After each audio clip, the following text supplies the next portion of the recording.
सर्वमंगलमांगल्ये शिवे सर्वार्थसाधिके शरण्ये त्र्यंबके गौरी नारायण नमोस्तुते। देवी नवरात्रोत्सवाల్లో భాగంగా శ్రీ భవానీ రామకీయ స్వామి దేవాలయంలో శారదామాతకు విశేష నవరాత్రోత్సవాలు జరుగుతున్నాయి.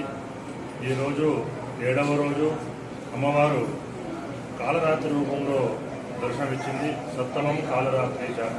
ఈరోజు అమ్మవారు కాలరాత్రి రూపంలో అమ్మవారు దర్శనమిచ్చింది. ఈరోజు ఉదయం అమ్మవారికి పంచామృతాభిషేకం, విశేష అర్చన, హారతి, మంత్రపుష్పాలు జరిగాయి.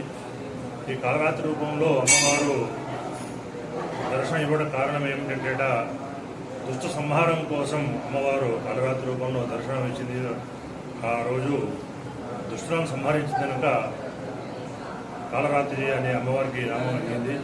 ఎవరైతే ఈరోజు అమ్మవారిని దర్శిస్తారో, అమ్మవారిని సేవిస్తారో, అమ్మవారికి రక్షణ చేస్తారో వారికి సర్వ శుభాలు కలుగుతాయి. అదేవిధంగా మన దేవాలయంలో విశేషంగా ప్రతిరోజు శతచండీ పారాయణం జరుగుతున్నాయి. అదేవిధంగా మహానవమి రోజు మహాచండీ హోమం కార్యక్రమం ఉన్నది. కావున భక్తులందరూ అమ్మవారిని దర్శించి ఆ అమ్మవారి కృపకు పాత్రలు కావాలని